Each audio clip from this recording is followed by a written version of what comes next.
Good afternoon, everyone. This is Chrissy with Ahn Co. It's Friday, March 9th. I'm going to go over the markets for the day and week with you. So this is about the third week in a row that we've came into the end of the week with quite a bit of profit taking after having strength all week long, just not being able to continue that strength into Friday's trade.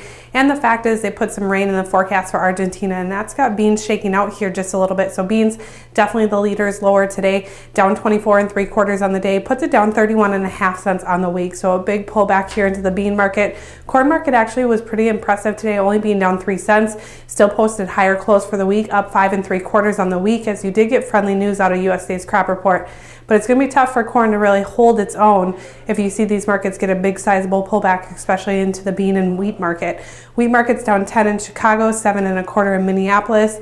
In Chicago or Kansas City down 12 3/4. Overall in the week, pressure into Chicago and Kansas City as they've been the leaders of the pack, so pullback there. But Minneapolis wheat did post 8.5 cents higher on the week.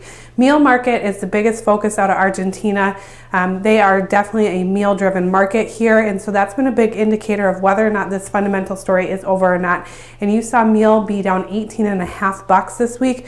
That's almost 5% of its value, and so that's a concern moving forward, is that meal should be the leader coming up and should be the leader coming down as well to indicate the problems in Argentina. So you're kind of seeing that here into this trade.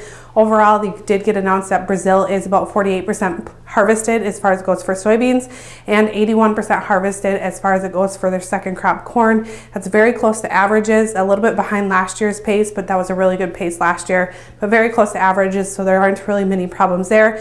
Meat markets cash trade came in very similar to last week, but funds continue to be sellers of these markets, and that's the hardest thing for futures to kind of get a grip on. Live cattle down or up 95 cents on the week, feeders down just over a buck, lean hogs about steady.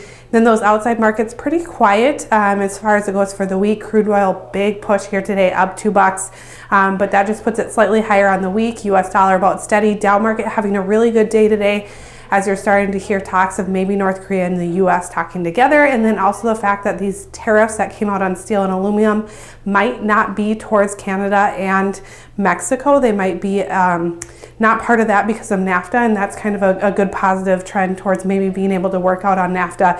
And so you did see the Dow up quite a bit, almost 400 points higher today, up over 700 points on the week. Moving forward, what we'll be watching is Argentina, and then the biggest story coming into Sunday night's trade, obviously going to be Argentina, whether or not that rain is still in the forecast for about 6 to 10 days out.